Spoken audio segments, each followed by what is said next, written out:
Hi అండి, నేను మీ షాహిదక్కని. ఈరోజు మంచి స్నాక్ ఐటెంతో వచ్చానమాట. బ్రెడ్తో అయితే పిజ్జా చేశాను.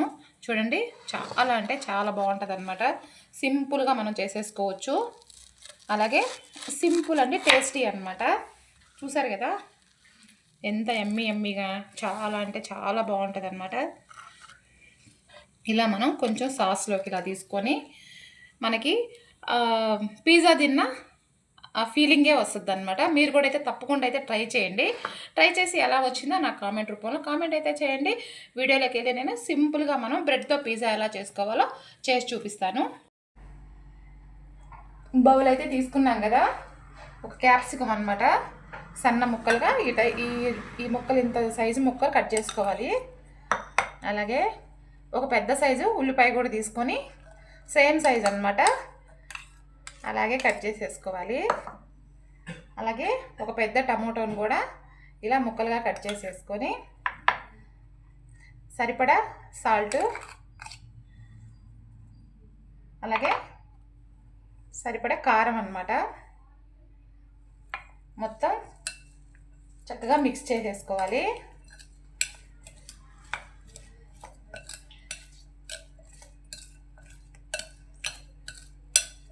మిక్స్ చేసేసుకొని పక్కన పెట్టేసుకుందాము. మనం బ్రెడ్తో అయితే ఈజీగా పిజ్జా అనుకున్నాం కదా, అలాగే పిజ్జా సాస్ అయితే తీసుకుందాము. పిజ్జా సాస్ అయితే నేను రెడీమేడే తీసుకున్నాను అనమాట. ఇలా కొంచెం సాస్ వేసుకొని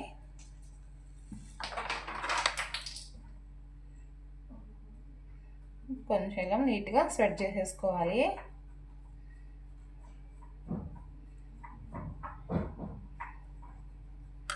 అలాగే మనం వెజిటేబుల్స్ అయితే తీసుకున్నాం కదా, ఆ వెజిటేబుల్స్ కూడా ఇందులో వేసుకోవాలి.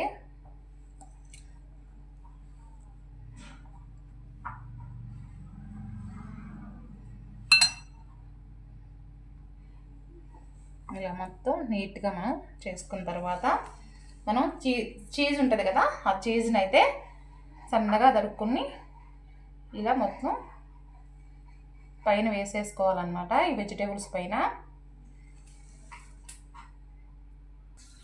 మనం పిజ్జా బ్రెడ్లు అయితే రెడీ చేసి పెట్టుకున్నాం కదా, స్టవ్ మీద అయితే బౌల్ పెట్టుకుందాము. స్టవ్ మీద అయితే బౌల్ అయితే పెట్టాం కదా, కొంచెం బటర్ తీసుకుందాము. కొంచెం ఇలా బటర్ వేసి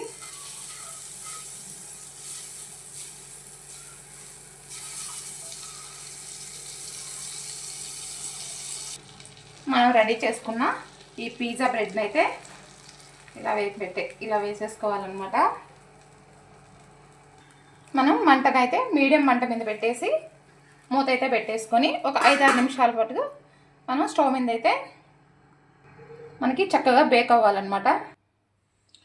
5 నిమిషాల తర్వాత అయితే మనకి చక్కగా బేక్ అయిపోయి ఉంటాయి అన్నమాట. చూసారు కదా, చక్కగా బేక్ అయిపోయాయి అన్నమాట. వేరే ప్లేట్లోకి తీసుకుందాము.